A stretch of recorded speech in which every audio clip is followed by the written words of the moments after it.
আল্লাহ দরবারে শুকরিয়া জানাচ্ছি যিনি কোরআনের জন্য আমাদের অন্তরকে এভাবে পাগল পারা বানিয়ে দিয়েছেন।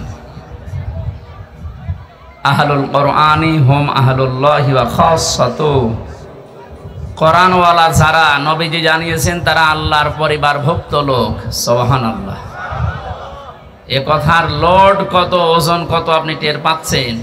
আমার পরিবারের লোক যেমন আমার কাছে যেই রকম আমি যেভাবে দেখি তাদেরকে, কোরআনওয়ালা লোক যারা এই মানুষগুলোকে নবীজি তুলনা দিয়েছেন এরা আল্লাহর পরিবারের এবং খাস জানি কোরআনের জন্য যারা পাগল হয়ে এ দিনের বেলা হাজারো কাজ বাদ দিয়ে এই ময়দানে আসার মন মানসিকতা এবং সুযোগ করে দিলেন, বলছে আলহামদুলিল্লাহ। দরুদ আর সালাম পড়ছে আমাদের নবী মুহাম্মদুর রাসূলুল্লাহ সাল্লাল্লাহু আলাইহি ওয়াসাল্লামের প্রতি।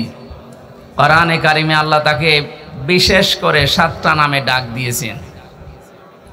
আরও নাম আছে, আমি প্রতিটি কথার ভেতর থেকে শিক্ষা বের করি, এই জন্য এই শব্দগুলো নিয়ে আসতেছি। আমরা শুধু শোনার জন্য এসেছি আর বলার জন্য বলে চলে যাচ্ছি এজন্য না, আমরা এখান থেকে কিছু নিয়ে বাড়ি যেতে চাই। অনেক শিক্ষিত মানুষ এখানে বসে আছেন, আমি চেষ্টা করব প্রত্যেকের খোরাকি দেওয়ার।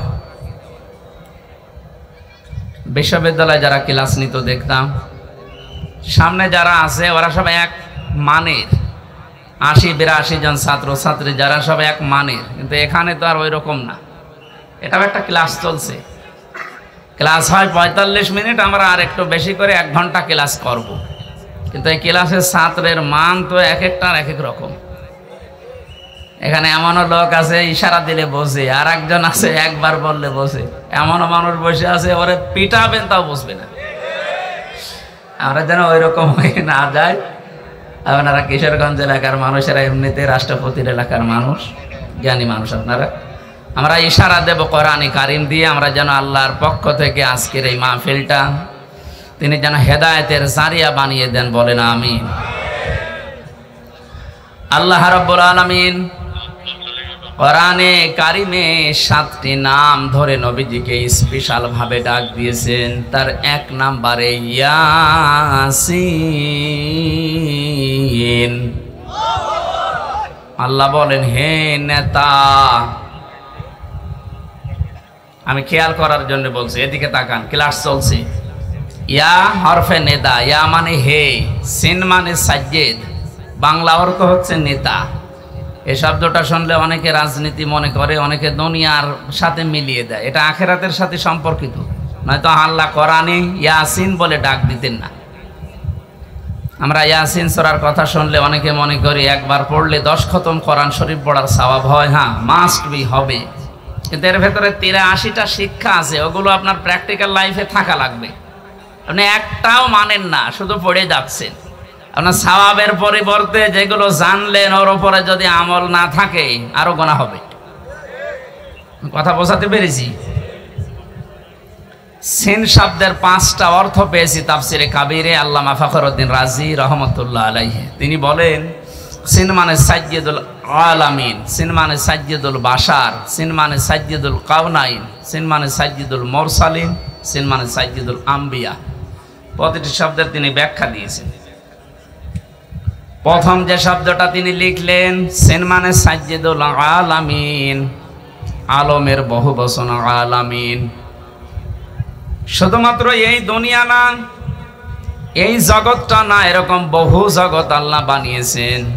যেখানে আপনি বসবাস করেন না কেন, ইয়াতানাজ্জালুল আমরু বাইনাহুন্না। সূরা তালাকের ভেতরে আল্লাহ জানিয়েছেন প্রতিটি জায়গায় আল্লাহর বিধিবিধান নাজিল হচ্ছে। মঙ্গল গ্রহে যারা আছে তাদের জন্য আল্লাহর ওই রকম বিধান নাজিল করেছেন। চন্দ্র দেশে যারা আছে ওখানকার জন্য আল্লাহর ওই রকম বিধান আছে। পৃথিবীতে যেহেতু আমরা শুধু মানুষ বাস করি, এখানে আমাদের জন্য আল্লাহর আলাদা বিধান আছে। সাইয়্যিদুল আম্বিয়া দিয়ে মুফাসসির বলেন, কেউ যদি মনে করে আমি তো দুনিয়ায় বসবাস করি না, আমি চন্দ্র দেশে আছি, আমি মঙ্গল গ্রহে আছি, ওখানে বসবাস করব। শুনলাম নাকি অনেকে ওখানে জমি কিনা আরম্ভ করেছে। কেনেন, আপনি ওখানেও যদি বাড়ি ঘর বানান, বসবাস করেন, সাইয়্যিদুল আলামিন এই শব্দের দ্বারা আপনাকে মুহাম্মাদুর রাসূলুল্লাহকে চন্দ্র দেশেও মানা লাগবে। আপনি যদি আমি মঙ্গল গ্রহে আছি, আপনার একমাত্র আদর্শ হওয়া লাগবে, নেতা হওয়া লাগবে মুহাম্মাদুর রাসূলুল্লাহ। এই শব্দটা বারবার বলছি কেন? কিয়ামতের ময়দানে আল্লাহ পাক যখন মানুষদেরকে বিচারের জন্য ডাকবেন, আমরা অনেকে দেশে উল্টা পাল্টা কথা শুনি যে কিয়ামতে এক একজন পীর সাহেব নাকি লক্ষ লক্ষ মুরিদ নিয়ে হাজির হবে। এটা বানানো কথা, ওটা নিজেদের স্বার্থে বানিয়েছে। কিন্তু কোরআনের কথা, ওয়াকুল্লুহুম আতিহি ইয়াউমাল কিয়ামাতি ফারদা। সূরা মরিয়ম 16 নম্বর পারার 10 নম্বর পৃষ্ঠার 15 নম্বর লাইনের 95 নম্বর আয়াত। এটা ফি জিলালিল কোরআনে আছে। ব্যাখ্যা করে বলতে গেলে অনেক সময় লাগবে, আমি শুধু একটু ইঙ্গিত দেই। আল্লাহ বলেন কিয়ামতে প্রতিটি মানুষকে আমার সামনে আমি বিচার করার জন্য ডাক দেব, স্রেফ একা একা। কয়জন করি? শুধু এদিকে হাঁ করে তাকিয়ে থাকা না, এবার নিজের দিকে আয়াতটা মিলান তো। কিয়ামতে প্রতিটি মানুষকে আল্লাহ নিজের সামনে যখন দাঁড় করাবেন, আপনার আশেপাশে কেউ নেই, স্রেফ আপনি একা। ফাইদা নুফিখা ফিস-সূরি ফালা আনসাবা বাইনাহুম ইয়াউমা ইযিন ওয়ালা ইয়াতাসাআলুন। সূরা মুমিনুনের ভেতরে আল্লাহ জানিয়েছেন, সিংহায় ফৎকার দেওয়ার সঙ্গে সঙ্গে যত রকমের সম্পর্ক তোমার সাথে দুনিয়ার মানুষের ছিল, যত রকমের সম্পর্ক বলতে এখানে পারিবারিক সম্পর্ক আছে, রক্তের সম্পর্ক আছে, বিবাহের সম্পর্ক আছে, দলীয় সম্পর্ক আছে। এ কথা বুঝতেছেন? পৃথিবীর যত রকমের সম্পর্ক আপনার সাথে মানুষের ছিল সব কাট হয়ে যাবে। এমনকি কিয়ামতে কেউ কাউকে দেখলে পরিচয় দেওয়া দূরের কথা, আগে পালাবে। কোরআনে কারিমে আল্লাহ 7 প্রকার মানুষের নাম দিয়েছেন। ইয়াউমা ইয়াফিরুল মারউ মিন আখিহি ওয়া উম্মিহি ওয়া আবিহি ওয়া সাহিবাতিহি ওয়া বানিহি ইলা আখিরি আয়াত। আল্লাহ বলেন কিয়ামতে মানুষ দেখলেই সর্বপ্রথম পালাতে আরম্ভ করবে তার ভাইয়ের কাছ থেকে। প্রশ্ন আসতে পারে, পৃথিবীতে ভাইয়ের চাইতে আপনজন আছে মা, মায়ের নাম আল্লাহ কেন দিলেন না প্রথমে? জবাব দিয়েছেন মুফাসসিরিন ইকরামে ভাবে, পৃথিবীতে আপনি যদি অন্য কোনো জায়গায় গন্ডগোল করেন, যদি দোষ আপনারও থাকে, ভাইয়ের কাছে আসলে দেখবেন দোষ আপনার। এমন অনেক ভাই আছে নিজের ভাইয়ের দোষ জানার পরও প্রতিপক্ষকে মারার জন্য উদ্যোগ নেয়। ওর ভরসা যেহেতু ভাইয়ের উপরে ছিল, এজন্য আল্লাহ ভাইয়ের নামটা আগে দিয়েছেন। ইয়াফিরু এ শব্দের শাব্দিক অর্থ হচ্ছে মাজা তুলে দৌড় দেওয়া। সাপে তাড়লে মানুষ যেভাবে দৌড়ায়, বাঘে তাড়া দিলে যেভাবে দৌড়ায়, পুলিশ দেখলে যেভাবে দৌড়াতাম, এখন আর দৌড়ানো লাগবে না, এখন ওনারা আমাদের বন্ধু। গত কয়েকদিন আগে যশোরের এসপি সাহেব ঘোষণা দিয়েছে, পুলিশের এই চাকরি আমি জান্নাতে যাওয়ার মাধ্যম হিসাবে গ্রহণ করেছি। ওনার এই কথাটাকে 100 ভাগ সাপোর্ট করছে যারা প্রশাসনে আছে। যদি এই নিয়ত নিয়ে কাজ করে, যতক্ষণ দায়িত্বে আছে, আমি যতটুকু খোঁজ খবর জানি, আমার দোলা ভাইও তো আছে, এদের যে ডিউটি কোনো শেষ নেই, 24 ঘন্টায় ডিউটি। তাহলে পুরা 24 ঘন্টায় ইবাদত হবে যদি ওনার ওই মন নিয়ে কাজ করে। আল্লাহ প্রশাসনকে ওইভাবে পাল্টিয়ে যাওয়ার তৌফিক যেন দান করেন। কিছু দুষ্ট লোকের কারণে এই বিভাগটার উপরে আজ মানুষের ক্ষোভ।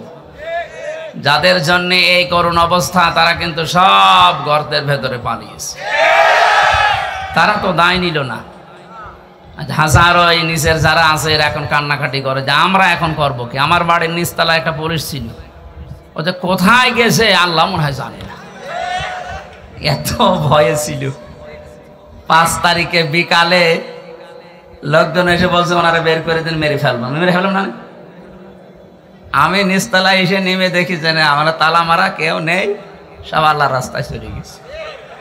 এই অবস্থার সৃষ্টির জন্য যেই কয়টা মানুষ দায়ী, এই কয়টা মানুষের বিচার করা দরকার।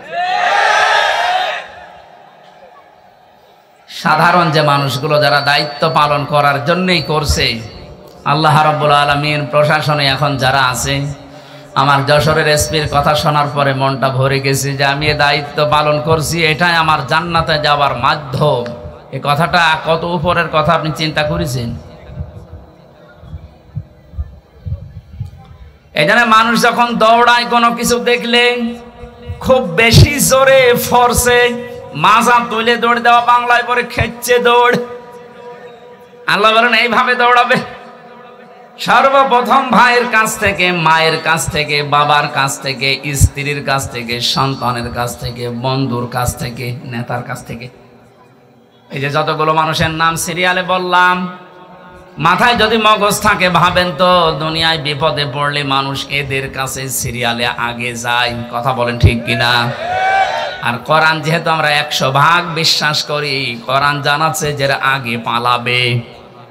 এখান থেকে একটা সূক্ষ্ম তথ্য আপনাদেরকে দিতে চাই, যদিও এই সমস্ত জেলাতে এগুলো একটু কম আছে,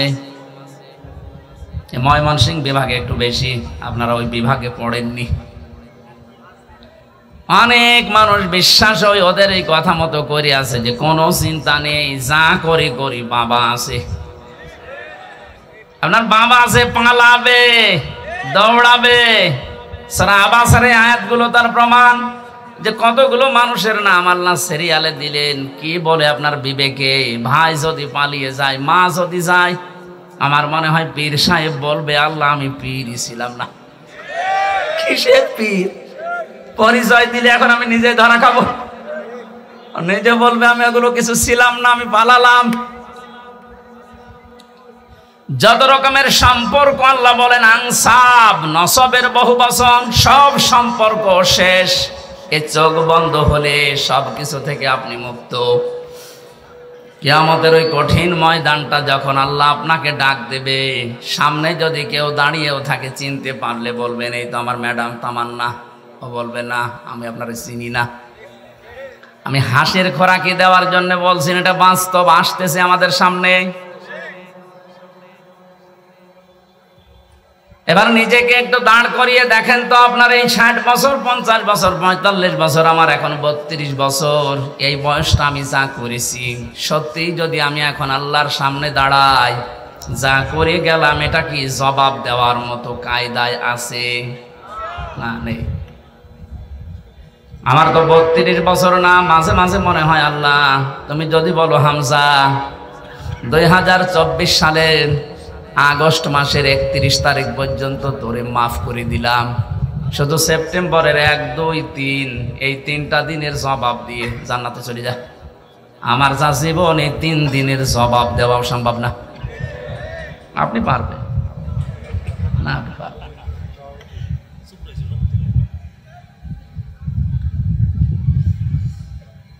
কঠিন বাস্তবতা আমার সামনে। কাবা শরীফ তাওয়াফ করছিলাম যখন, 6ষ্ঠ চক্করে দেওয়ার সময় একটা দোয়া মনে আসতেছে, পড়ছিলাম আল্লাহ আল্লাহুম্মা ইন্নী আলাইয়া হুকুকান ফিমা বাইনি ওয়া বাইনিকা। কাবা সামনে নিয়ে বলা হচ্ছে মাবুদ আমি তোমার গোলাম, তুমি আমার মালিক, তুমি আমাকে গোলাম হিসাবে সেই নেই থেকে শুরু করে হামজা বানিয়েছো। আমি কিন্তু উল্লেখ করার মতো কিছু ছিলাম না, একেবারে নেই থেকে শুরু করে আজ হামজা পর্যন্ত তুমি বানিয়েছো। হ্যাঁ, আমার মা বাবা শুধু বিছানায় ছিল, এতটুকুই শেষ, বাকি কিছু করার ক্ষমতা তাদের নেই।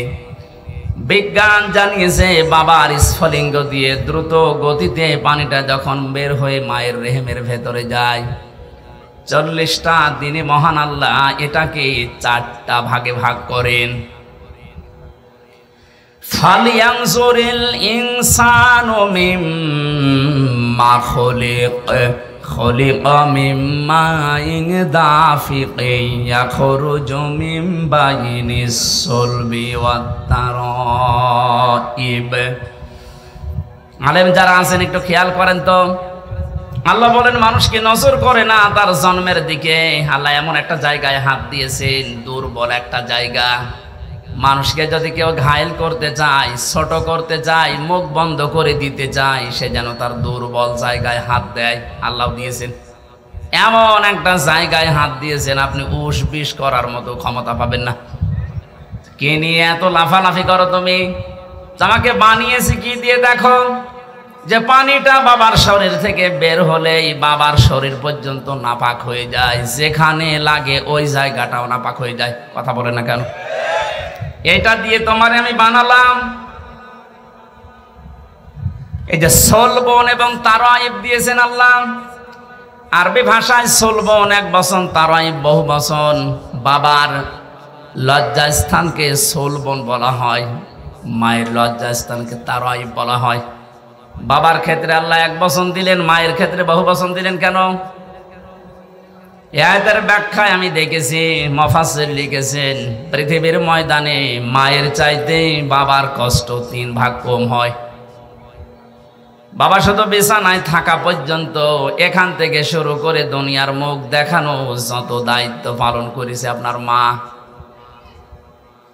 কোরআনে কারীম জানাচ্ছে, হামালাতুহু উম্মুহু ওয়াহানান আলা ওয়াহানি ওয়া ফিসালুহু ফি আমাইনি আনিশকুর লিল্লাহ ইলা আখির আয়াত। কষ্টের পরে কষ্ট সহ্য করে মা তোমাকে পেটে বহন করেছিল 10 মাস 10 দিন। এরপরে ডেলিভারির যে কষ্টটা, বিজ্ঞান এই শব্দটা নিয়ে গবেষণা চালিয়ে দেখেছে। আমরা যত পুরুষ এখানে বসে আছি, যত শক্তিশালী পুরুষ হোক, মোহাম্মদ আলী গিলে নাম শোনেননি? এই লোকটা পর্যন্ত 45 ইউনিট কষ্ট যদি তাকে দেওয়া হয় মারা যাবে। এর বাইরে আর সহ্য করার ক্ষমতা পুরুষদের শরীরে আল্লাহ দেয়নি। বিজ্ঞান জানাচ্ছে একটা মা যখন সন্তান দুনিয়াতে মুখ দেখাতে ডেলিভারির কষ্টটা সহ্য করে, কমপক্ষে তার কষ্ট হয় 57 ইউনিট। একবারে শরীরের 24টা হাড় ভেঙে গেলে যেমন কষ্ট হয়, আমার এই মুখটা দুনিয়াতে দেখাতে মায়ের ওই কষ্ট হয়েছিল। শুধু এতটুকুই শেষ করেননি, 2 বছর পর্যন্ত আমার মা আমাকে দুধ খাওয়িয়েছেন। এই 3টা বিষয়ের কারণে আল্লাহ পাক জন্মের ক্ষেত্রে যেখানে দিয়েছেন সেখানে বহু বছর মায়ের তারাইব। ও পৃথিবীর মানুষরা, এই যে আনিশকুর লিল্লাহ এই শব্দের ব্যাখ্যা পড়তে গিয়ে একটা আশ্চর্য বিষয় আমার কাছে এসেছে। আল্লাহ যেখানেই তার নিয়ামতের শুকরিয়া আদায় করো, শুকরিয়া আদায় করো এই কথা দিয়েছেন, পুরা কোরআনে দেখবেন ওই জায়গার পরে আল্লাহ মা বাবার শুকরিয়া আদায় করো এই শব্দটা লাগিয়েছেন। আব্দুল্লাহ ইবনে মাসউদ রাদিয়াল্লাহু তাআলা আনহু থেকে বর্ণিত একটা হাদিস পেয়েছি, আয়াতের ব্যাখ্যায় তাফসিরে হাক্কানিতে পাবেন।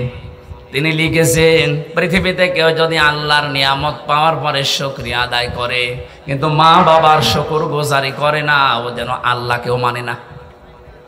আজ এইটা যদি আমাদের দেশে থাকতো, তাহলে থানায় অন্তত মা বাবা নিয়ে সন্তানের দায়িত্ব কর্তব্য অবহেলা এরকম কোনো মামলা অভিযোগ ওনাদের কাছে যেত না। আশা করছি আজটা খুব ভালোভাবে চেষ্টা করবেন মানার। এটা গুরুত্বপূর্ণ এত বেশি, কিয়ামতে একটা প্রাচীর আল্লাহ বানিয়ে রাখবেন। এই যে প্রাচীর দেওয়া আছে, এখানে আল্লাহ কিছু মানুষকে দাঁড় করাবেন। ওই যে যারা দাঁড়িয়ে আছে মনে করেন ওইভাবে দাঁড়িয়ে থাকবে। ওইদিকে জান্নাত, এইদিকে জাহান্নাম। ওদেরকে আল্লাহ জান্নাতে দেবে না। নবীজি বললেন ওদেরকে আল্লাহ জান্নাতে না দিয়ে দাঁড় করিয়ে রাখবে আরাফ নামক এই প্রাচীরের উপরে, জান্নাত জাহান্নামের মাঝে। সাহাবীরা বলে, হুজুর জান্নাতে দেবে না কেন? বলে মানুষগুলো দুনিয়াতে ইবাদত বন্দেগী করেছিল কিন্তু মা বাবার হক আদায় করেনি, এই জন্য জান্নাতে দিচ্ছে না। জাহান্নামে দিচ্ছে না কেন? বিশ্ব নবী বলেন জাহান্নামে দেয় না আল্লাহ এই কারণে, এই মানুষগুলো পৃথিবীর ময়দানে আর যাই করুক না কেন দিন কায়েম করা লাগবে, এই চেষ্টা সাধনায় লিপ্ত থাকতো। সূরা সাফের 10 নম্বর আয়াতের তাফসিরে আছে, পৃথিবীতে যারা আল্লাহর দিন কায়েম করা লাগবে এই টেন্ডেন্সি নিয়ে চলে, কায়েম যদি হয় ভালো, না হলে অসুবিধা নেই, কিন্তু এই চেষ্টা করার কারণে আল্লাহ একামতে দিন কায়েম করা এটা ফরজ, এই কারণে আল্লাহ তাদেরকে জাহান্নামে দেবে না। জাহান্নামে না দিলেও তো জান্নাতে দিচ্ছি না যাদের কারণে, যে বিষয়টা যদিও ছোট মনে হচ্ছে, এটা কিন্তু অনেক বড় বিষয় আমাদের জন্য। আজকে থেকে সিদ্ধান্ত নেওয়া লাগবে, পৃথিবীর কোনো দিন যেন মা বাবার সাথে বিয়াদবি করা, তাদের সাথে তাদের হক নষ্ট করা আমার দ্বারা না হয়। যতই নামাজ রোজা করে, পাগড়ি বেঁধে তসবি হাতে নিয়ে 24 ঘন্টা জিকির করি না কেন, মা বাবার হক যারা আদায় করেন না, আপনি ওই প্রাচীরে দাঁড়িয়ে থাকবেন, জান্নাতে যেতে পারবেন না।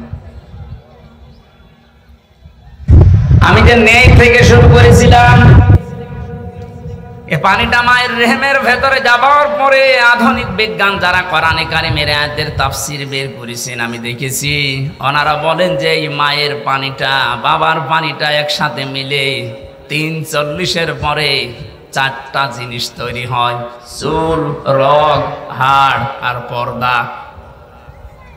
রক্ত, গোশত, চর্বি আর চামড়া, 8টা জিনিস এক হয়। 6 মাস যখন আস্তে আস্তে বয়স হয়ে যায় মায়ের পেটের ভেতরে, তখন ক্ষুধার উদ্রেক দেখা দেয়, খাবারের প্রয়োজন হয়।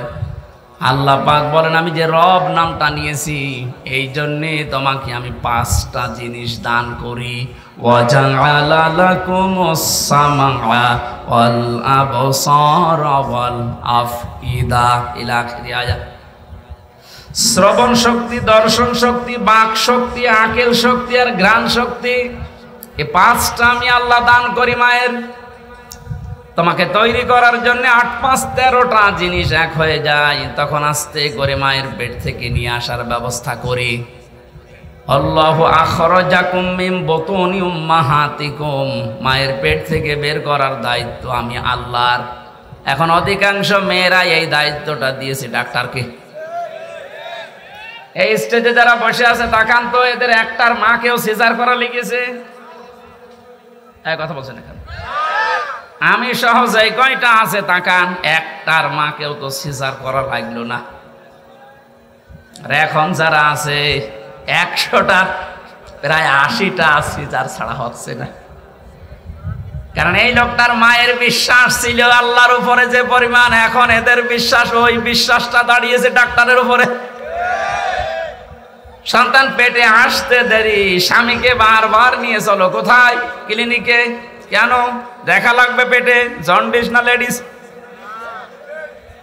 10 মাস 10 দিনে মনে হয় 4-5 বার করে আল্ট্রাসাউন্ড করে।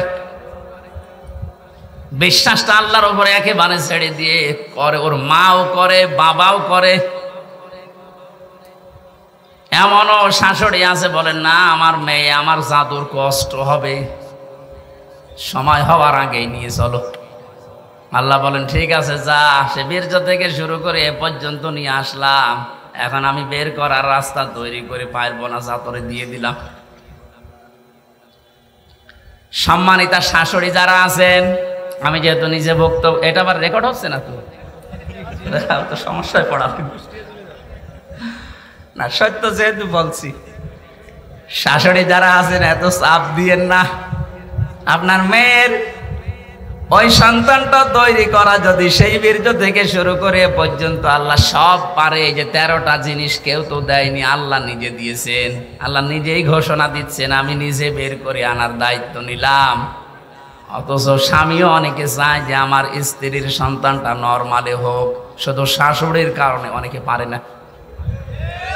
আমি কি বেশি বলে ফেললাম? শাশুড়ি যারা আছে, আমার মনে হয় আগামী বছর আমার নাম শুনলে বদদোয়া করবে যে হুজুর মরুক না। আপনি সিজার করে আপনার মেয়েটাকে সংসার করার অনুপযোগী করে দিয়েছেন, আপনি হয়তো টের পাচ্ছেন না, বাস্তবতা বোঝেন। কিছুদিন পরে আপনার এই জামাই, যখন মেয়ের জামাই অন্য জায়গায় একটু উকি ঝুঁকি মারবে, লাইন করবে, তখন আপনি বরদোয়া দেবেন। আপনি তো নষ্ট করে দিয়েছেন।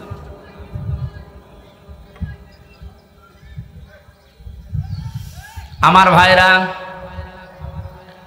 আল্লাহ রাব্বুল আলামিনকে কাবা শরীফ 6ষ্ঠ চক্কর দেওয়ার সময় বলা হয়েছিল, আল্লাহ তুমি ওই নেই থেকে শুরু করে এই যে হামজা পর্যন্ত বানালে আমারে, যত কিছু দেওয়ার দুনিয়াতে সব তুমি আমাকে দিয়ে দিয়েছো। হাল আতা আলাল ইনসান হাইনুম মিনাদ দাহরি লাম ইয়াকুন শাইআম মাযকুরা। আমি তো জন্ম হওয়ার আগে উল্লেখ করার মতো কোনো বিষয়ও ছিলাম না। তুমি আমাকে যা যা দেওয়ার সব তোমার রব নামের খাতিরে আমাকে দিলে। 5টা বিষয় আল্লাহ যে আলাদাভাবে আপনাকে দিয়েছেন, একটু কোনোদিন ভেবেছেন? ওটা কিন্তু দুনিয়ার কেউ দেয় না। শ্রবণ শক্তি, দর্শন শক্তি, বাক শক্তি, আকেল শক্তি আর ঘ্রাণ শক্তি। মাঝে মাঝে একা থাকলে ভাবি, আল্লাহ যদি তুমি আমাকে একটাও কম দিতে, হামসা হয়ে দুনিয়ায় আসতাম ঠিক।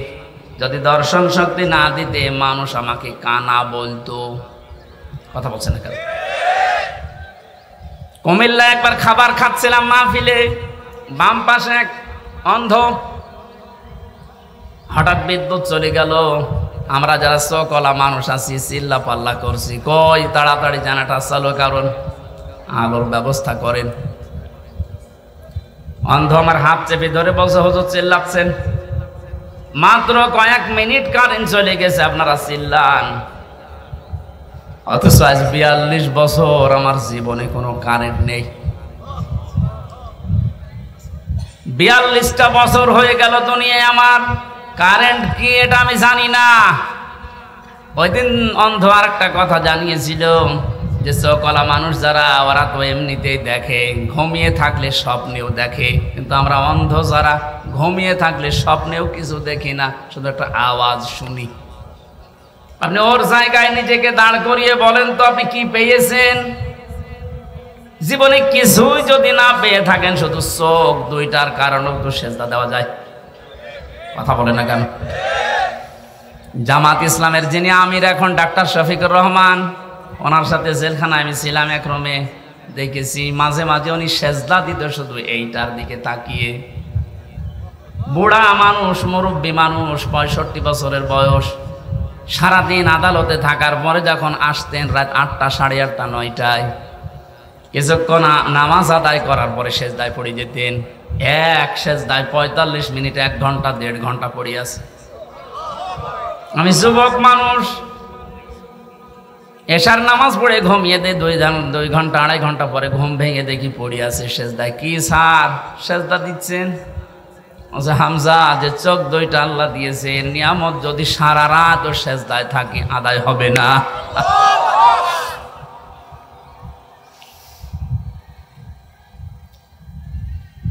এই জন্য নিজেকে এই 5টা জিনিসের সামনে মাঝে মাঝে একটু দাঁড় করায়। আল্লাহ পাক যে নিজের দায়িত্ব নিয়ে আমাকে দিলেন, একটাও যদি ওটি কম দিতেন, আপনি নিজের দিকে ভাবিয়ে বলেন, উনি আজ টিয়নো হয়ে ওসি হয়ে বসে আছে, অন্ধ হলে দায়িত্ব দিত সরকার? বলেন, যদি শ্রবণ শক্তি না দিত, মানুষ কালা বলে ডাকতো আমাদের।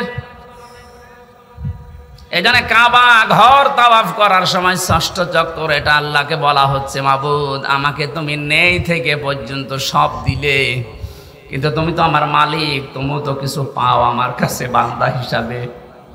আমি গোলাম হিসাবে তোমারে কিচ্ছু দিতে পারি নাই, তবে একটা জিনিস আমার কাছে আছে, আমি তোমার বান্দা, তোমার নাম যে গফফার, এই কারণে তুমি আমারে মাফ করে দাও।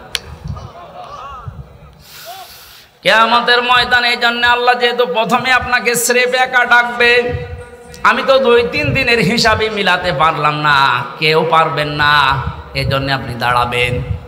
কিয়ামতের বিচার ব্যবস্থায় যে 3টা সিস্টেম চালু হবে, আল্লাহ যদি কারো জন্যে ন্যায় বিচার করে, কেউ জান্নাত পাবে না। প্রশ্ন আসতে পারে, ন্যায় বিচার যদি না হয় তাহলে কি অবিচার হবে না? আল্লাহর বিচারে কোনো অবিচার নেই। কি কথা বলেন না কেন? আল্লাহর বিচারের সিস্টেমে কোনো অবিচার, বলেন বলেন। ন্যায় বিচার করলে আমরা কেউ আল্লাহর বানানো জান্নাতে যেতে পারবো না, তাহলে যাবো কি করে? একটা উপায় আছে, আল্লাহ যদি মাফ করে দেয় তাহলে। যেহেতু আপনাকে একা ডাকবে, নিজের সামনে দাঁড় করিয়ে, মাতাজালু কদামা বানি আদম আব্দি ইয়াউমাল কিয়ামাতি হাত্তা ইসআলান খামসিন আন উমরিহি ফিমা আফনা ওয়া আন শাবাবিহি ফিমা আবলা ওয়া আম্মালিহি মিন আইনা ইকতাসাবাহু ওয়া ফিমা আনফাকাহু ওয়া আন ইলমিহি মাযা আমিলা ফিহি। মুত্তাফাকুন আলাইহি। ও কিশোরগঞ্জবাসী, আমি আমার ইমান থেকে কথা বলছি, নিজের দিকে মিলানি হাদিসটা।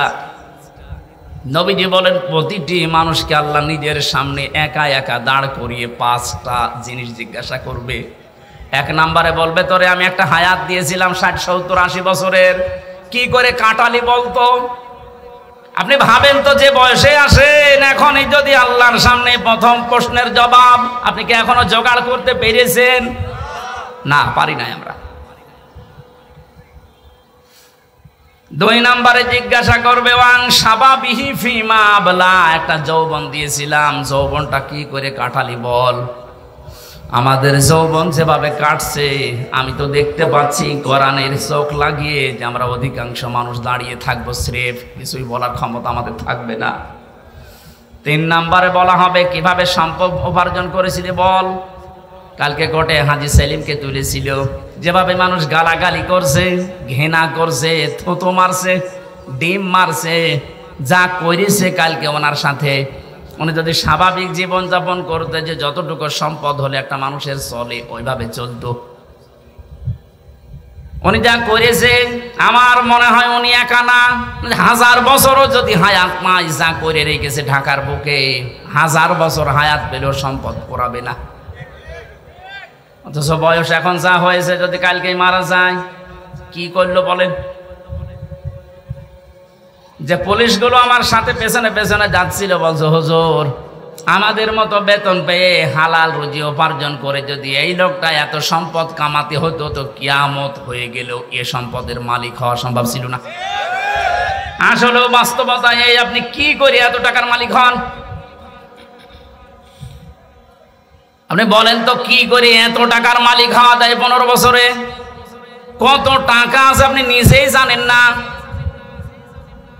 একটা দরবেশের দেখলাম 36,000 কোটি টাকা ঋণ। একটা দরবেশের যদি এই হয়, দরবেশ বাদ দিয়ে যারা আছে তাদের কি আছে?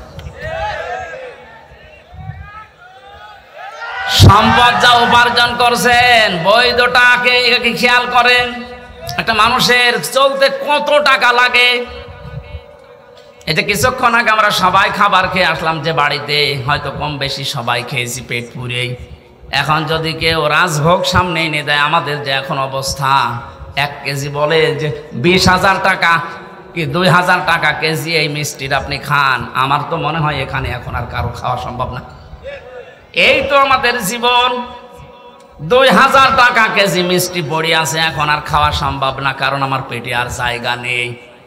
কার জন্য আপনি কি করে যাচ্ছেন, কোন পথটা দিয়ে সম্পদ আসছে একটু হিসাবও করেন না। এই হিসাবটা নেই, এই জন্য আমরা বেপরোয়া হয়ে চলছি। এটা যত বেশি মানুষের ভেতরে টেন্ডেন্সি তৈরি হবে, না সম্পদ আমার কিভাবে আসে কিভাবে যায়, এইটা যদি হিসাব করে চলে, এই দেশে দুর্নীতি মুক্ত হতে 41 সাল লাগবে না, 41 ঘন্টায় যথেষ্ট। এই সেন্স শুধু দরকার। খলিফাতুল মুসলিমিন হযরত আবু বকর আমিরুল মুমিনিন, তিনিও তো আমাদের এদেশে যারা দায়িত্বে আছে এরকম রাষ্ট্রপ্রধান ছিলেন। তার স্ত্রী উম্মে রোমানা একদিন এসে বলে, স্বামী বড় ছেলে আব্দুল্লাহ ও পায়েস খেতে চায়, আপনি দয়া করে রাষ্ট্রের যিনি খাজানচির দায়িত্বে আছে, অর্থমন্ত্রী বায়তুল মালে, তারে বলেন আগামী মাসের বেতন যেন আমাদের আগেই দিয়ে দেয়। অনেকে অর্থমন্ত্রীর কাছে বললেন আগামী মাসের বেতনটা একটু দিয়ে দেন। মন্ত্রীও বানিয়েছিল ওই রকম, ডাক দিয়ে বলে, খলিফা আপনি আগামী মাস পর্যন্ত বেতন চান, আগামী 1 মাস বেঁচে থাকবেন, ওইটা একটু লিখে দেন। অনেক বলছে ঠিক আছে আমার বেতন লাগবে না। বাড়িতে যে স্ত্রীকে শুনিয়েছে যে এটা বলেছিলাম, আমাকেই শুনিয়েছে। স্ত্রী আমাদের বর মতের উল্টো পাল্টা না, স্ত্রী ওই রকম 15 দিন পরে কথাবার্তা আর কিছু বলে না, ঠিক আছে আর চাহিদা নেই। 15 দিন পরে ঠিক উনি খাবারটা তৈরি করেছে, সামনে দেওয়ার পরে বলছে কোথায় পেলে? স্ত্রী বলছে, স্বামী আপনি ভুল বুঝবেন না, আপনাকে আমি বলেছিলাম আপনি পারেননি, অপারগতা দেখিয়েছেন, আমি চিনি, জেনে শুনি একটা কাজ করেছিলাম। ওই দিন থেকে এই 15 দিনে প্রতিদিন 1 মুঠ করে চাল গম আটা যাই বলেন তুলে রাখতাম। এই 15 দিনে প্রায় 2 কেজি বেশি হয়ে গেছে। এইটা বিক্রি করে আজ আমি সন্তানের চাহিদা পূরণ করতে এটা বানিয়েছি, এটা হারাম কোনো কিছু মিশ্রিত নেই। হযরত আবু বকর বললেন, সন্তান তাড়াতাড়ি খেয়ে নাও। খাবার শেষ করে চলে গেলেন অর্থমন্ত্রীর কাছে। বাইতুল মালে গিয়ে বলে, খাজানচি, আগামী মাস থেকে আমার যে বেতন আছে 12,000 টাকা 2,000 করে কম দিও। কেন? কারণ আমি যা হিসাব করে দেখলাম যে আমার 10,000 টাকা হলেও সংসার চলে, 2,000 টাকা রাষ্ট্রের কাছে কাছে লাগাও। আজ দায়িত্বে আছে 1628 জন মানুষ, এখানে 2 জন আছে। এই 1628 জন মানুষকে আমরা যদি এইভাবে তৈরি করতে পারি, আল্লাহর কসম এই দুনিয়ার এই বাংলাদেশটাই খলিফাতুল মুসলিমিন আবু বকরের যুগের মতো হয়ে যাবে। আমরা চাই আল্লাহ এনাদেরকে ওইভাবে যেন তৈরি করেন, আখিরাতের ভয়, জাহান্নামের ভয় অন্তরের ভেতরে 100 ভাগ পয়দা করে দিক। 5 নম্বরে আল্লাহ জিজ্ঞাসা করবে, ওই ওয়ানি ইলমিহি মাযা আমিলা ফি, যতটুকু জানতি তার কতটুকু মানতি এটা বল। এইটা বড় কঠিন প্রশ্ন। এখানে কে জানে না ঘুষ খাওয়া নিষেধ? কে জানে না সুদ খাওয়া নিষেধ? মানুষের উপরে জুলুম করা নিষেধ? কে জানে না? এই যে জানার পরেও আপনি মানেন নাই, জানার পরে যারা মানে না ওরা আল্লাহর কাছে জালেম। কি আপনি না জেনে ভুল করেছেন, ওটা আল্লাহ মাফ করে দিতে পারে, কিন্তু জানার পরেও কেউ যদি না মানে ও কিন্তু আল্লাহর দরবারে জালেম। জালেমের যতগুলো আয়াত আল্লাহ কোরআনে দিয়েছে আমার কাছে ভয়ঙ্কর মনে হয় সূরা শূরার 42 নম্বর আয়াতটা, ইন্নামাস সাবিলু আলাল্লাযিনা ইয়াযলিমুনান নাস ইলা আখিরি আয়াত। সূরা শূরা 42 নম্বর আয়াত, 25 নম্বর পারার 6 নম্বর পৃষ্ঠার 13 নম্বর লাইনে আছে। এটা ইবনে কাসিরে আছে তাফসিরে। আল্লাহ পাক বলেন, আমি নিজে কেস করব, মামলা দেব তাদের বিরুদ্ধে যারা মানুষ হয়ে মানুষের উপরে জুলুম করে। এই আয়াতটা পড়ার পরে আমার মনে হয় বাংলাদেশে আমরা হাজারো মানুষ আল্লাহর মামলার আসামি। পুলিশের কাছে এখন বাধা দিয়ে দেখেন, কালকে এই মামলা পাবেন, পুলিশ বাদী কেস হবে। কথা বলছেন এখানে যারা মানুষ হয়ে মানুষের উপরে এতদিন জুলুম করেছেন, এখনো করছেন, এখনো জুলুম বন্ধ হয়নি, এখনো জুলুম চলছে। এটা বিনা কারণে 5 তারিখের পর থেকে বিনা কারণে যাদের বাড়ি ঘরে আগুন লাগিয়েছেন, যারা দোষ করে নাই, যাদের ব্যবসা প্রতিষ্ঠান ভাঙচুর করেছেন, আত্মসাৎ করেছেন তাদের সম্পদ, এটাও জুলুম। এটা জুলুম না? এই জুলুমগুলো যারা করেছেন আপনি কিন্তু সরোয়ার সাহেবের আসামি হবেন না, হামজার আসামি না, আপনি আল্লাহর মামলার আসামি। বাদী যত বড় হয় কেস কিন্তু তত ঝামেলা। আমার বাদী যদি কোনো সলিমুদ্দি হইতো 3 বছর আমার জেলে থাকা লাগতো না। বাদী যে দোষার আসরে রাষ্ট্র ছিল, এজন্য 32 বার মামলা ওঠার পরও জামিন হয়নি। অথচ গতকালকে আমার সব মামলা বিচারক ঢিসমিস করে দিয়েছে। উনি তো ছিল 3 বছর, দিতে পারে নাই, হাত বাঁধা, ওপরের নির্দেশ আসা লাগবে। যারা নির্দেশ দেবে তারা যেহেতু এখন নেই, উনি এখন ফ্রি। এ মামলা হইল, এর কোনো মাল ম্যাটারেস নেই, যা কাগজ কালকে সব ফেলে আমরা একেবারে বেকর সব খালাস করে দিয়েছি। অথচ লোকটা তো একই 5 তারিখের আগ পর্যন্ত ওই মামলা ছিল। আমি হাজিরাও দিয়ে গেলাম 5 তারিখের আগে।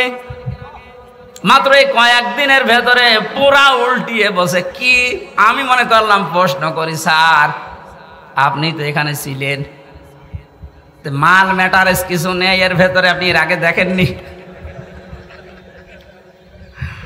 এখন হয়তো জিজ্ঞাসা করলে বলবো, হুজুর কিছু করার নেই, হাত বাঁধা ছিল, এখন হাত খোলা আছে। নেই বিচার উনি চেষ্টা করেছেন। ওনার জন্য কালকে ওনার অফিসে দোয়া করেছি। জজ মুজিবুর রহমান, যতটুকু শুনেছি আদালত পাড়ায়, যে উনি ন্যায় বিচার করার জন্য সাদাকে সাদো, কালোকে কালো, উনি 100 ভাগ চেষ্টা করতেন এই কঠিন সময়ও। আল্লাহ যেন ওনাকে মঞ্জিলে মকসুদে পৌঁছিয়ে দেন, জোরে বলেন আমিন। যতটুকু আমরা জানছি ততটুকু মানছি না। এই যে এলেমের প্রশ্ন করা হবে, এলেম মানে মাওলানা হওয়া লাগবে আমার মতো না, হাফেজ হওয়া লাগবে না, যে যতটুকু জানেন ওই জ্ঞান অনুযায়ী বিবেক অনুযায়ী যদি কেউ কাজ না করেন, সে জাহান্নামে সাঈর নামক একটা দরজা আছে, সেখানে আল্লাহ তাকে প্রবেশ করাবে। ওয়াকালু লাউ কুন্না নাসমাউ আও নাকিলু মা কুন্না ফি আসহাবিস সাঈর। সূরা মুলকের 10 নম্বর আয়াত। আল্লাহ বলেন জাহান্নামে সাঈর নামক যে দরজা আছে, এই লেলিহান আগুনের সামনে যখন মানুষকে নেওয়া হবে, ফেরেশতা মালিক যিনি দারোয়ানের দায়িত্বে আছে উনি বলবে কেন আসলেন? যত মানুষ এই সাঈর নামক জাহান্নামে যাবে তারা এক বাক্যে বলতেন বাধ্য হবে যে আমরা শোনার পরে না শোনার ভান করেছিলাম, আর আমাদের বিবেক আমরা কাজে লাগাইনি। তাকান তো আজ এদের দিকে তাকিয়ে, আজ হাজারো মানুষ আমরা যে জানার পরও না জানার ভান করে থাকি, মানতে চাই না। বিবেক যাদের আছে, বিবেক যারা কাজে লাগান না, এরা আল্লাহর দৃষ্টিতে পশু, এমনকি পশুর চাইতেও নিকৃষ্ট। জোরে বলেন নাউজুবিল্লাহ। আমি যেটা শিক্ষা দেওয়ার জন্য এতক্ষণ ঘোর ব্যাস করছি, সেটা একবারে বলছি, কান খাড়া করেন। পৃথিবীর যেখানেই যান না কেন, আপনাকে মুহাম্মদ রাসূলুল্লাহকে নেতা মানা লাগবে। কারণ কিয়ামতের সর্বপ্রথম একা একা ডাকার পরেই দ্বিতীয় সিস্টেমে এবার আর আল্লাহ আপনাকে একা ডাকবেন না। এই একটু খেয়াল করেন, প্রথম বিচারের ধাপ শেষ, দ্বিতীয় ধাপে আল্লাহ আপনাকে ডাকবেন এবার একা একা না। ইয়াউমা নাদউ কুল্লা উনাসিম বিইমামিহিম।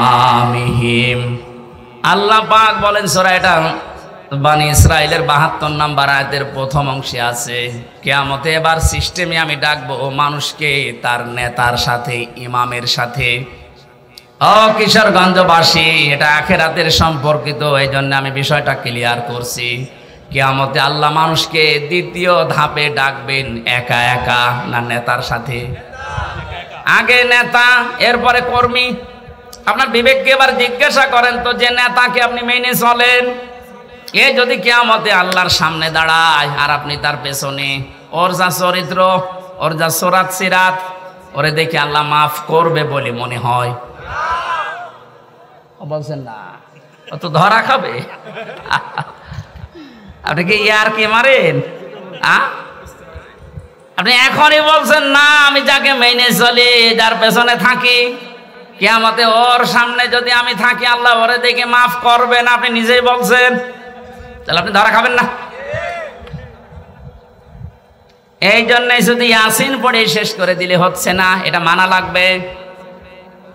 বিশ্ব নবী বাদ দিয়ে অন্য কেউ যেন আপনার আদর্শ মরণ পর্যন্ত আর না হয়, এটা খেয়াল রাখবেন। কারণ নবীজি যদি সামনে দাঁড়ায় ওই দিন, আপনি পেছনে থাকলে আপনাকে দেখা লাগবে না, বিশ্ব নবীকে দেখে আল্লাহ মাফ করে দেবে। ইয়াসিনের যত শব্দর ব্যাখ্যা আছে সব বলতে 33টা পেয়েছিলাম আমি, এত বলতে গেলে সময় চলে যাবে। আমরা 2টা আয়াত কোরআন থেকে পড়েছিলাম, এক আয়াতের কিছু কথা তাফসীর আকারে বলছি। সূরা জমা থেকে পড়েছি একটা আয়াত। কি সূরা? জমা। জমা মানে এক জায়গায় হওয়া, একত্রিত হওয়া। আমরা যেহেতু 7 দিন পর পরে মুসলিমদের একটা অনুষ্ঠান আছে জমার নামাজ, ওখানে এক জায়গায় হই। নামাজ পড়ার পরে আপনার কাজ কি? ইসলামে তো শুধু ইবাদত হিসাবে শুধু নামাজই না, নামাজ যখন শেষ হয়ে যাবে তখন আপনি আর মসজিদে বসে থাকতে পারবেন না। বাংলাদেশে বহু জায়গায় সিস্টেমটা আছে, নামাজের পরে অনেকেই মসজিদের ফ্যান টাঙিয়ে আরামে বসে গল্প করছে। না, কোরআনে কারীম জানাচ্ছে ফাইদা কুদিয়াতিস সালাতু ফান্তাশিরু ফিল আরদি ওয়াবতাগু মিন ফাদলিল্লাহ। নামাজ যখন শেষ হয়ে যাবে মসজিদে আর থাকা যাবে না, ছড়িয়ে যান, ছিটিয়ে পড়েন। যেখানে যার কর্মজীবন আছে ওখানে হালাল রুজি উপার্জন করার জন্য চেষ্টা চালান। আমার কর্মজীবন দিনের এই ময়দানে, আমার একটা ব্যবসা আছে, ওখানে আমি যে শ্রম দেব ওইটাও নামাজের মতো ইবাদত। ওনার কাজ অফিসে, ওনার কাজ থানায়। নামাজ শেষ করার পরে থানায় যদি 8টা ঘন্টা বসে ডিউটি করে, ওই 8 ঘন্টা নফল নামাজের সওয়াব আল্লাহ ওনার আমল নামায় লিখে দেবে। এজন্য নামাজের সময় মাস্ট বি, মুসলিম যারা নামাজ পড়তেই হবে, এর কোনো বাদ দেওয়ার সিস্টেম তো নেই। অনেকে চেয়ারে নামাজ পড়েন, মাসলা বলছে একটা, আপনি যদি দাঁড়িয়ে নামাজ পড়তে না পারেন বসে পড়বেন, বসে যদি না পারেন শুয়ে পড়বেন। কোন কারণে বাবুগিরি দেখানোর জন্য চেয়ারে নামাজ পড়া লাগবে আপনার? এই এলাকায় হয়তো সিস্টেম নেই, এটা কুষ্টিয়ায় আছে। আমার মনে হয় এই মাসলা বলা ঠিক হইল না। ঠিক আছে না, আপনি কোন কারণে বসেছেন? সব কাজ আপনি বাইরে করে বেড়াচ্ছেন, আর এখানে এসে আপনার যে সিস্টেম না, এটা যায় না আপনার সাথে। আপনি যদি অপারগ হয়ে থাকেন, দাঁড়িয়ে নামাজ পড়তে পারছেন না, আপনি বসে পড়েন। কথা বুঝতেছেন? বসেও আপনি পারেন না, আপনি শুয়ে শুয়ে ইশারা করেন যে আমি এখন রুকু যাচ্ছি, এখন সেজদা করছি। যদি এইটাও না পারেন, অজ্ঞান হয়ে গেছেন, আপনার নামাজ মাফ। এমনকি মেয়েদের যখন দুনিয়ায় সন্তান আসে, প্রথম যে পানিটা দেখা যায়, এই অবস্থায় যদি সন্তানের মাথা বের হয়ে যায়, বিশ্ব নবী বলেন তোলার ভেতরে ছেলেটার মাথাকে বিছিয়ে দিয়ে মহিলাকে বলো নামাজ পড়তে। এত বড় গুরুত্বপূর্ণ একটা বিধান, যদিও নামাজের এই বিধানটা আমাদের দেশে এখন রাষ্ট্রীয়ভাবে কায়েম নেই, এই জন্য ওয়াজ করা লাগছে। যদি রাষ্ট্রীয়ভাবে কায়েম হয়ে যায়, তখন আর নামাজের ওয়াজ এই দেশে করা লাগবে না। আল্লাহ যেহেতু একটা সুযোগ আমাদের সামনে দিচ্ছে, নামাজ রাষ্ট্রীয়ভাবে কায়েম থাকলে কি শান্তি পাওয়া যায়, ওটা এখনো দেখেননি। আমি বিশ্বের বহু দেশে ঘুরেছি, কিছু কিছু জিনিস আঁচ করতে পেরেছি। কোরআনে কারিমের বিধানটা যেন আল্লাহ আমাদের চর্ম চোখে দেখায় যে নামাজ রাষ্ট্রীয়ভাবে দেশে কায়েম হয়ে গেছে। বলেন আমিন। আর এটা কায়েম করবে ফেরেশতারা। কথা বলে না কেন? যারা ওই জায়গায় বিলটা পাস করবে, ওইরকম মানুষকে আল্লাহ যেন দায়িত্ব দেন। তাহলে নামাজ শেষ করবেন কেন? কারণ পৃথিবীতে রহমত ছাড়া বেশি থাকার সম্ভব না। আপনি এক পা ফেলেছেন, আর এক পা ওঠাবেন, এই পা তুলতে গেলেও রহমত লাগবে কার? আপনি যদি নিজের মাস্তানিতে চলতে চান, পারবেন না। কোরআনে কারীম জানাচ্ছে, প্রতিটি মানুষের এই পায়ের পেছনে, প্রতিটি কদমে কদমে একটা ফেরেশতা সাহায্য করে। আল্লাহ যদি অর্ডার দিয়ে দেয় এর কদমে আর সাহায্য করবেন, আপনি প্যারালাইজড হয়ে পড়ে থাকবেন। এই জন্য যেহেতু রহমত দরকার, আর পৃথিবীর যত রহমত আছে সব দরবারে, গাছতলায়, মাজারে, কোথায়? কোরআনে কারিমে আল্লাহ রাব্বুল আলামিন বলেন, ফাইদা কুদিয়াতিস সালাতু ফান্তাশিরু ফিল আরদ। নামাজ যখন শেষ হয়ে যায়, আয়াতের ব্যাখ্যা করতে গিয়ে আমি ইবনে কাসিরে পড়তে পড়তে পেয়েছি, যেহেতু আমাদের জীবনে রহমত দরকার, দুনিয়ার কোনো জায়গায় এত রহমত নেই যত রহমত আল্লাহ তার ঘর মসজিদে রেখেছেন। এখানে প্রবেশ করার প্রথমেই মানুষকে বলা লাগে কি? আল্লাহুম্মা আফতাহলি আবওয়াবা রহমাতিকা। হে আল্লাহ, আমি তোমার রহমতের জন্য এসেছি, যত দরজা আছে একটানা আবওয়াব, সব দরজা খুলে দাও। তাহলে মসজিদের জন্য, রহমতের জন্য কোন জায়গা? আরো জোরে। এটা পাওয়ার জন্য মসজিদে যাবেন তো। যত কাজ থাক সব আজান হওয়ার পরে স্টপ, আগে ফরজ নামাজটা শেষ করেন, খুব জরুরি হলে আপনি ফিরে আসেন, এরপরে আপনি আবার কাজে লাগেন। নফল সুন্নত যদি পড়তে না পারেন, সময় যখন পার পড়ে নিয়েন, কিন্তু ফরজ মাফ নেই। মাস্ট বি, ফরজ নামাজ মরণের আগ পর্যন্ত ছাড়া যাবে না। কেউ যদি ফরজ নামাজ ছেড়ে দেয়, আল্লাহ বলেন আমি ওর দায়িত্ব ছেড়ে দেই। টের পেয়েছেন কত বড় কথা এটা? আপনি আল্লাহর দায়িত্বেই থাকবেন না। এই জেলায় যিনি এসপি আছেন, পুরা জেলার মানুষকে কন্ট্রোল করার জন্য, নিরাপত্তা দেওয়ার জন্য সরকার তাকে দায়িত্ব দিয়ে এখানে পাঠিয়েছেন। এই কটিয়াদির মানুষগুলো সহজ সরল ভাবে চলতে পারে, নিরাপত্তা নিয়ে চলতে পারে, সব কাজ নির্বিঘ্নে যেন করতে পারে, এই জন্য দায়িত্ব দিয়েছে সরকারি নারে। এই কথা বলছেন এখানে। ওনার দায়িত্বের বাইরে চলে গেলে আপনি কিন্তু বিপদের সম্মুখীন হবেন।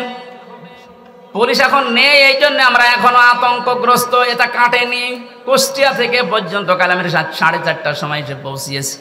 পুলিশ যেহেতু এখন সেরকম অ্যাক্টিভ না, এই জন্য হাজারো ভয় মনের ভেতরে, না জানে আবার কে গাড়ি থামায়। ওনারা যে দায়িত্বে আছে ওই দায়িত্বের ভেতরে আপনাকে থাকা লাগবে, শান্তি স্বস্তি নিরাপত্তা নিয়ে থাকতে পারবেন। আল্লাহ পাক বলেন আমার রহমতের বাইরে চলে গেলে তুই এক সেকেন্ডও টিকে থাকতে পারবি না। এই জন্য রহমতের জন্য মাজারে যাবেন না মসজিদে? আরো জোরে। মসজিদে বসে থেকে কাজ শেষ তা না, নামাজ ফরজ শেষ, সুন্নত নফল মসজিদে পড়ার দরকার নেই। এই মাসলাটা মনে রাখবেন, সুন্নত নফলের জন্য বাড়ি বা যেখানে বসবাস করেন ওই জায়গা, কিন্তু ফরজ নামাজের জন্য পুরুষের জায়গা মসজিদ। নামাজ শেষ হওয়ার পরও বসে বসে আপনি গল্প করছেন, ফ্যান চালিয়ে দিয়েছেন, ইয়ে বিল দেবে কি আপনার বাবা নাকি? এই জন্য এটা জায়েজ নেই। যারা এগুলো করছেন এটা বন্ধ করেন। না, দিনের কোনো শিক্ষা নেওয়ার জন্য তালিম নেওয়ার জন্য বসে আছেন সেটা আলাদা। তাছাড়া মেয়ে বিয়ে দেবেন, ধান লাগাবেন জমিতে, এই নিয়ে আপনি গল্প শুরু করেছেন নামাজের পরে মসজিদে ফ্যান ছেড়ে দিয়ে। আমার দাদা একটা গল্প বলছিল শিক্ষার জন্য। কিছু মানুষ নামাজ পড়ে না, কোনো ওয়াক্তেই যায় না, কিন্তু এলাকাতে বিদ্যুৎ নেই, সোলারে চলে, মসজিদে জেনারেটর দিয়ে ফ্যান চালায়। লোকজন যে বলছে মুয়াজ্জিন সাহেব আমরা নামাজ পড়বো না, এশার নামাজ পড়ে মানুষ যখন সব চলে যাবে চাবি দিয়ে দেবেন, ফজরের আজান দিতে আসবেন চাবি নিয়ে নেবেন, অসুবিধা নেই, আমরা ফ্যান ছাড়া আমাদের খুব কষ্ট হচ্ছে। মুয়াজ্জিন বলছে এমনি এমনি দেব, ঠিক আছে, মাসে আপনাকে গোপনে আমরা 4 জন মিলে 2000 টাকা দেব, ঠিক আছে। এশার নামাজ পড়ে সব বাড়ি চলে যায়, ওরা আসে রাত 9:30 10টায়। মসজিদে প্রবেশ করে মানুষ 4 জন, ফ্যান দিয়েছে 10টা। ফ্যানের নিচে যাদের ঘুমানোর অভ্যাস নেই ওরা যদি একবার ফ্যান পায় ঘুমাবে না মরে যাবে? মরে গেছে এমন ঘুম। একবার ফজরের সময় মুয়াজ্জিন এসেছে, আজান দেবে, যে লাইট দিয়েছে দেখেন আউযুবিল্লাহ, কারো কাপড় ঠিক নেই, ওদের মাঝখানে দাঁড়িয়ে চিল্লানি দিয়েছে। মসজিদে থাকা জায়েজ নেই। রাত বাদ করে ওটা বলছে মুয়াজ্জিন সাহেব কি ফতোয়া দিলেন, মসজিদে থাকা জায়েজ নেই মানে? হ্যাঁ,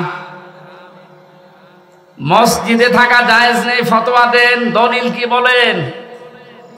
দলিল কি? আমি নিজে দেখলাম। কিসের দলিল দেব? কোন দলিল লাগবে না, বিনা দলিলে হারাম। নামাজ শেষ হওয়ার পর আপনি কোন কারণে আল্লাহর ঘরে বসে বসে সময় কাটাবেন, কি দায়িত্ব আপনার? এই জন্য আল্লাহ আয়াত নাযিল করে জানালেন নামাজ শেষ, ছড়িয়ে যা, ছিটিয়ে পড়। আবতাগু মিন ফাদলিল্লাহ, আল্লাহর অনুগ্রহ ফজল কোথায় পাওয়া যায় সেখানে দৌড়িয়ে যা। এই যে ফজল মানে রিজিক, ফজল মানে, এই জন্য মসজিদ থেকে বের হওয়ার সময় মানুষ দেখবেন বলে আল্লাহুম্মা ইন্নী আসআলুকা মিন ফাদলিকা, হে আল্লাহ আমি তোমার কাছে চাই ফজল, অনুগ্রহ, রিজিক। কিন্তু শব্দের দিকে খেয়াল করলে যেটা দেখা যাচ্ছে আল্লাহ কিন্তু নামাজের আগে ওয়াজকুরুল্লাহ দেননি, যে নামাজ পড়তে গেলে আল্লাহর জিকির বেশি বেশি কর নেই। কর্মজীবনে যে, বাস্তব জীবনে যে, প্র্যাকটিক্যাল লাইফে যেন আপনি আল্লাহর জিকির, আল্লাহর স্মরণ মসজিদের চাইতেও বেশি করেন। এই জন্য ওয়াজকুরুল্লাহ কাসীরা দিয়েছেন। আয়াতের এই দ্বিতীয় অংশটুকু আমাদের দেশে আজ 100% কায়েম করা লাগবে। মসজিদে গেলে মানুষ আল্লাহকে কম বেশি ডাকে বা ডাকবে, এটা স্বাভাবিক, কিন্তু কর্মজীবনে যে অধিকাংশ মানুষ আমরা ভুলে যাই।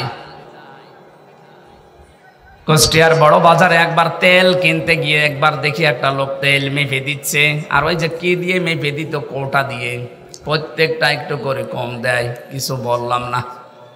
ওই লোকটা যখন চলে গেল, কাছে গিয়ে বললাম মুরব্বি মাথায় টুপি দিয়ে আপনি কি কাজ করলেন, এ কাজ করা আপনার ঠিক হয়েছে?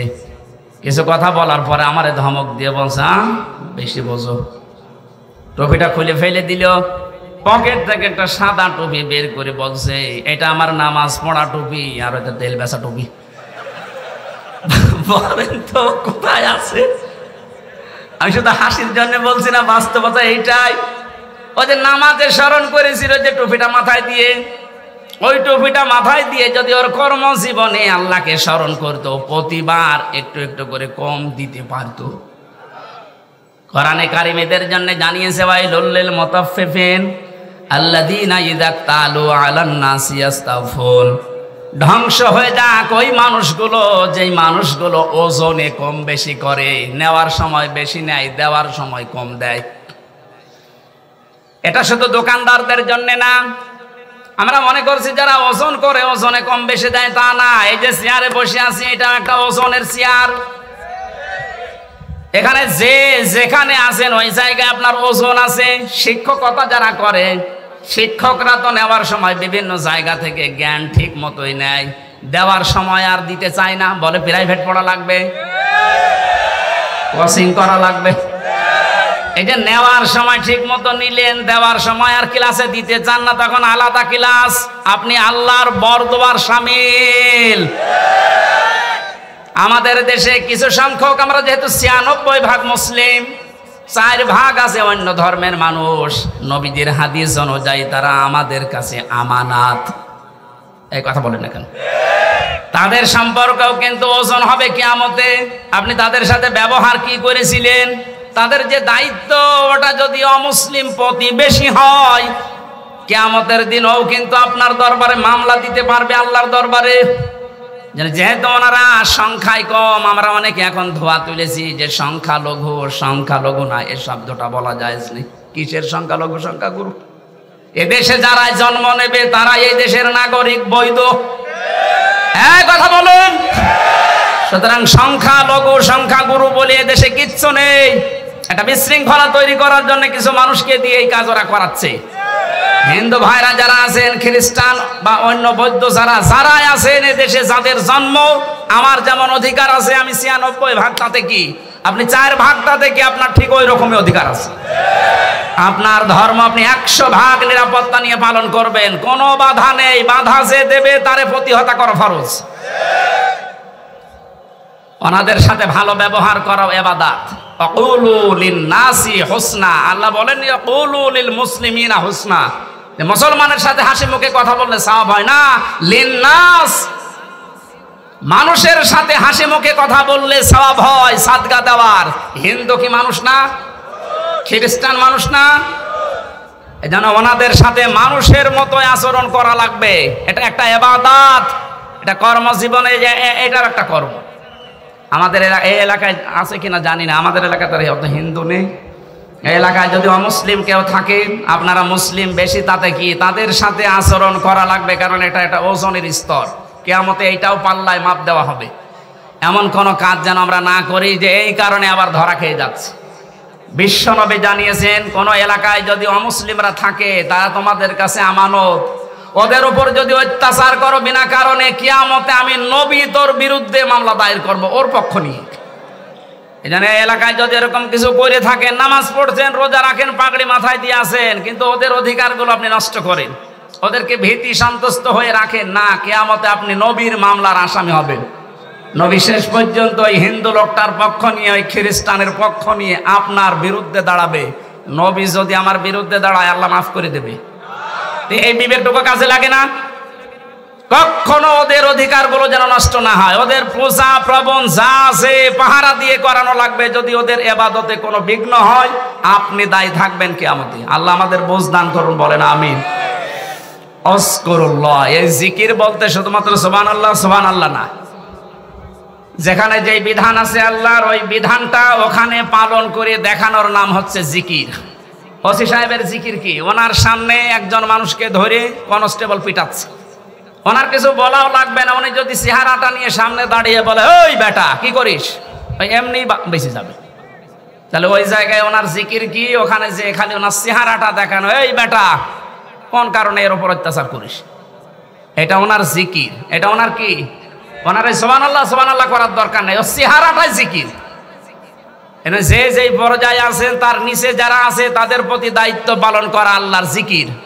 আল্লাহ এই জিকিরগুলো বেশি বেশি করার কথায় আয়াতে জানিয়েছেন, যদি তোমরা করতে পারো লাআল্লাকুম তুফলিহুন, আশা করা যায় তোমরা সফল হবে। তুফলিহুন শব্দের ব্যাখ্যা আধুনিকভাবে মুফাসসিরিন ইকরাম করেছেন। এই যে স্মার্ট বলি আমরা, স্মার্ট বলি না, ডিজিটাল বলি আমরা, এই শব্দগুলোর বাংলা অর্থ এটা দাঁড়ায়। এই জন্য আমরা যদি ডিজিটাল, স্মার্ট আরও যা আছে এগুলো যদি উপহার দিতে চাই শান্তি, স্বস্তি, নিরাপত্তার বাংলাদেশ, এই আল্লাহর জিকির, আল্লাহর আইন, আল্লাহর স্মরণগুলো খুব বেশি বেশি করা লাগবে আমাদের প্র্যাকটিক্যাল লাইফে। আল্লাহ আমাদের তৌফিক দিন, বলেন আমিন।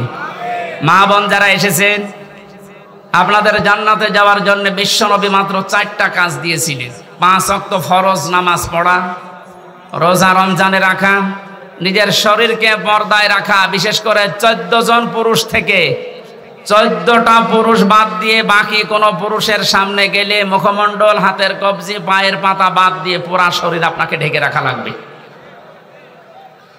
4 নম্বরে স্বামী যাদের আছে তাদের জায়েজ কথাগুলো শুনে আপনি তাকে খুশি রাখবেন। জান্নাতের 8টা দরজা আপনার জন্য খোলা থাকবে, যে কোনো দরজা দিয়ে আপনি প্রবেশ করতে পারবেন। আল্লাহ আমাদের তৌফিক দিন। আমি পারিবারিক জীবন নিয়ে জেলখানায় বসে বসে কিছু বই লিখেছিলাম, তার ভেতরে একটা এনেছি, ওইটা মেয়েদেরকে নিয়ে যেয়ে দেবেন। গাড়ি কোথায় আছে আমি জানি না, যেখানে আছে নিয়ে অবশ্যই আপনার মেয়েকে, মাকে, স্ত্রীকে পড়াবেন। পারিবারিক জীবনে আশা করছি অনেক কিছু ফিরে আসবে। হায়েদ অবস্থায় স্ত্রীকে 3 তালাক দিয়েছে, হুজুর এখন মাসলা, সংসার করার মাসলা কি হচ্ছে? তালাকের মাসলা একা একা দেওয়া লাগবে, অনেক কিছু পড়া লাগবে এবং বলা লাগবে, আন্দাজে এক ফতোয়া দিলে হচ্ছে না। আল্লাহ